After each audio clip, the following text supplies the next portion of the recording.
Spain has the dubious honour of being the world leader in youth unemployment. You heard me correctly. A staggering 40% of young Spaniards are unemployed. The only countries that surpass Spain in this matter are countries such as Armenia, South Africa, or the Gaza Strip. As you can imagine, this is not a trivial problem. It is one of the biggest problems in Spain right now. We are not only talking about unemployment. Think about it. 4 out of 10 people under the age of 25 in Spain don't have a job. That translates into poverty and inequality. That's right. In this video, we are going to talk about inequality from a perspective that will likely shock you all.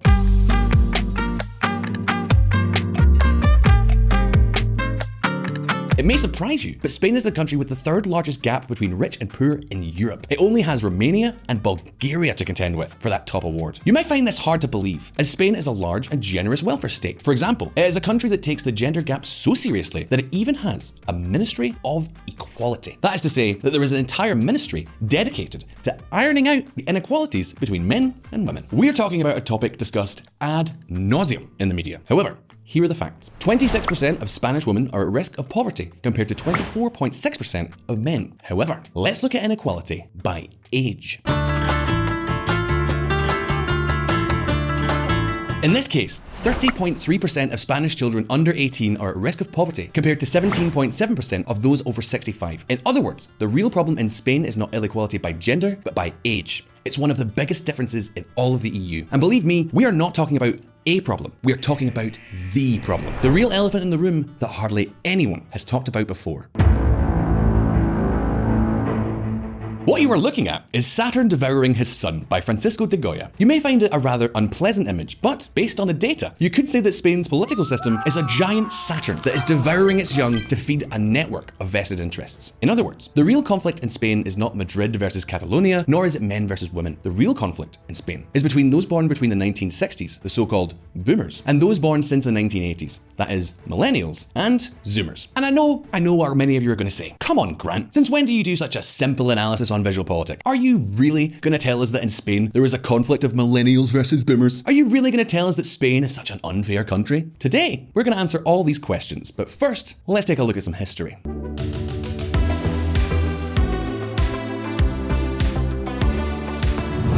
Okay, boomer.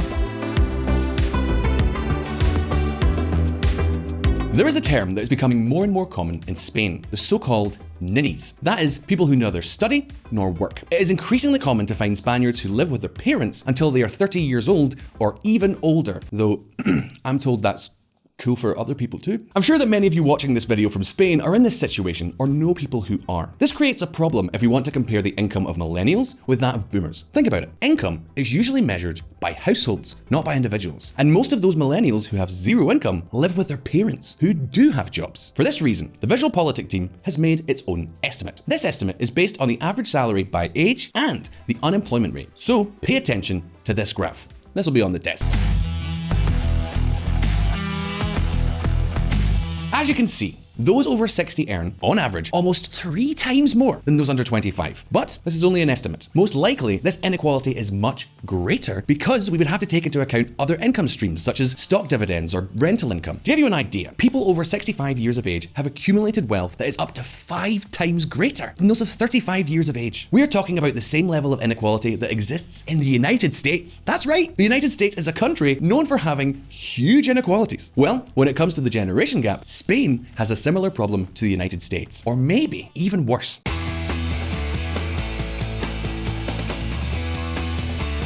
Let's be clear, part of the inequality that the land of the stars and stripes has is due to their huge population of billionaires that distort any average calculations. The case of Spain is very different. In this case, we can clearly speak of insiders who enjoy all the privilege of a system tailored to their needs, and outsiders who suffer because of it. And who are these insiders? Well, clearly those over 60 years old. That is, born during the 60s. The 60s were the baby boom years in Spain. We are talking about the largest generation in this country. Many of them are already pensioners, others are civil servants, and others work in what we could call the sector of the giants. And what do we mean by the sector of the giants? Well, we are talking about the largest companies in Spain. This category includes the main energy companies, the main banks, and companies like Telefonica. These companies employ more than 500,000 Spaniards, and many of their veteran workers enjoy very special conditions. Check this out.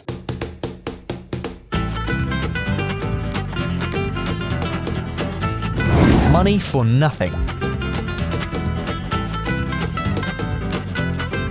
Whether you're watching this video from Spain or Latin America, where you'll know them as Telefonica, or the UK and Ireland, where you'll know them as O2, we are talking about an international telecommunications giant. What you might not know is that there was a time when Telefonica was a state-owned company. That's right. Telefonica was owned by the Spanish state until 1997. In that year, Spain privatized this company. As you can imagine, the unions protested tooth and nail. So, the government had to reach a very generous agreement with the unions. However, Telefonica has been laying people off for decades. To give you an idea, in 2016, Telefonica's Spanish offices had 33,400 employees. 4 years later, in 2020, Telefonica in Spain had reduced its workforce to 22,900 people. And you're probably thinking, that must have been bad news for the workers, right? Well, not exactly. 10% of Telefonica's staff home at 53 years old and 70% of the salary. This news story is from 2019. In this case, Telefonica fired more than 2,600 workers, but the conditions were as follows. If you had been working in the company for more than 15 years and you were over 53 years old, they would give you 68% of your salary until you turn 65. We are talking about an average of 1,500 euros or roughly $1,700 per month income that you would be receiving regardless of what you do. In other words, you could look for another job or set up your own company and continue to receive this Telefonica pension. But wait a minute, because this is not an isolated case. At the time of making this video, Naturgy, one of the major energy companies in Spain, had made another workforce adjustment. In this case, they have to come to pay up to 6 years of salary to some workers. It might be hard to realize the figures we're talking about here, so I'll give you an example. Imagine a person who works in Naturgy and earns 55,000 euros, which is around $62,000 a year. This is a fairly typical salary for middle management, right? Well, if you leave the company, you can get compensation of up to 340,000 euros, or around $385,000. That's right. To a large extent, this is the result of years of union agreements, and I know what many of you are thinking. So what's the problem here? Sooner or later, all these companies will need to hire all those unemployed millennials, right? Well, you're right. So what's the problem? The problem is that they don't. And this is where we come to the next player in our story, the consulting firms.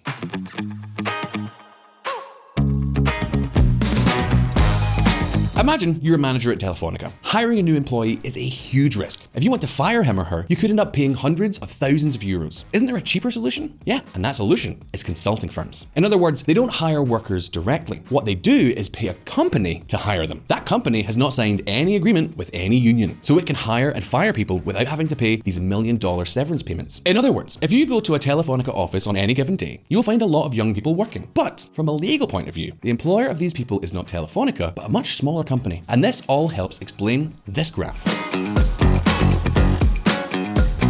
What you are seeing is the percentage of temporary workers in Spain compared to the rest of the European Union. As you can see, the difference is abysmal. In the rest of Europe, temporary contracts are an anomaly. Most people work indefinitely. In Spain, they are the norm for practically everyone under 35. And if you don't believe me, just look at the comments section of this video. I'm sure it'll be full of Spaniards who are in this exact same situation. But the real question is, do we really want to solve this? What if I told you that this inequality is something desired? Now we come to the part of the video that will chill you to your bones.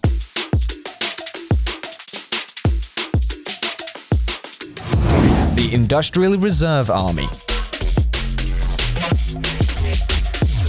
In 2010, a group of 100 Spanish economists signed the so-called Manifesto of the 100. Among many other things, they proposed 2 measures to put an end to temporary employment, the single contract and the Austrian rucksack. So what do these measures consist of? Well, the so-called single contract means that all workers would have the same rights and the same protection. In other words, instead of having permanent workers on one side and temporary workers on the other, everyone would be permanent. On the other hand, the Austrian rucksack means that instead of receiving a severance payment, the worker would accumulate a kind of savings account, an amount that the company would pay him or her every month. In this way, even if the company does not fire you and you leave because you want to, you would not lose the severance pay because logically, you would still have the accumulated savings.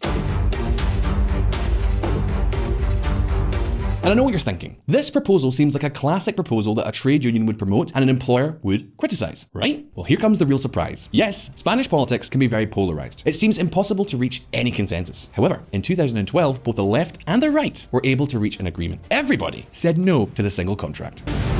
Government, employers, and unions reject the implementation of the single contract. And now I know what you're thinking. But what's the problem? Why doesn't anyone want all workers to have the same conditions? We can speculate, but the numbers speak for themselves. Check this graph out. This graph represents the variations in unemployment between the boomers and the millennials. The red line represents those under 25 years old. The blue line represents those over 55. As you can see, boomers have suffered much less from the crisis than millennials and zoomers. In other words, as long as there are people on temporary contracts who can be fired, boomers can fire people with peace of mind.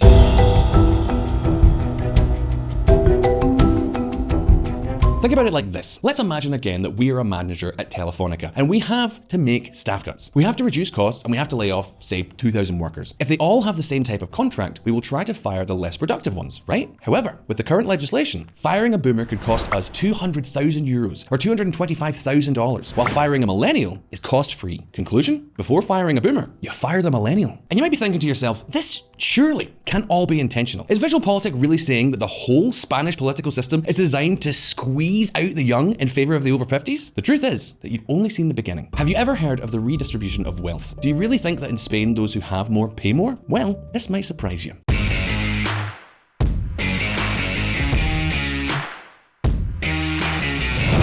Saturn devours his children. I am going to give you a very symbolic but very illustrative example. Let's talk about diapers. In Spain, a pack of around 90 baby diapers costs around 14 euros. Within this price is included the corresponding VAT, which is 21%. But, as you know, not only babies use diapers. Many older people have urinary incontinence and need diapers. That is to say, there are so-called adult diapers. Well, how much would you say a pack of adult diapers costs in Spain? 14 euros? 10 euros? Well, the answer is 0 euros. That's right. If you're a Spanish pensioner, the state covers the cost of all of your diapers. And believe me, this is not an isolated example. If you're watching this video from Spain, you probably think that the one who earns the least money is the one who pays the least taxes, right? After all, that's what we've always been told at school. Right? Well, maybe not. Look at this graph.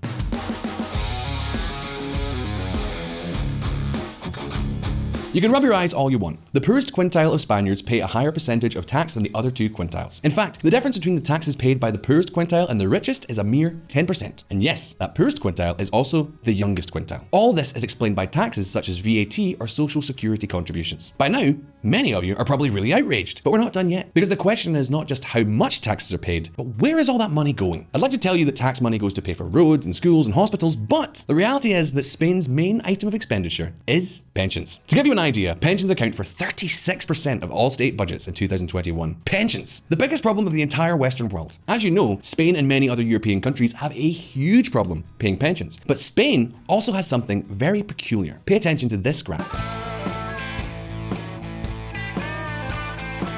Here, you can see how Spain has one of the most generous pensions in the world. For example, retirees in the UK receive an average of 24% of the salary they earned when they were working from the public pension. In Germany, we're talking about 50%. In Spain, we're at 83%. In other words, in Spain, if you are under 25 years old, you earn an average of 757 euros or $855 a month. If you are retired, you earn an average of 1,185 euros or $1,340 a month. You have all kinds of social benefits, tax benefits, along with everything you've saved throughout your entire life. That is, the welfare state hardly serves to narrow the gap between the rich and the poor, or between boomers and millennials. Here's another graph.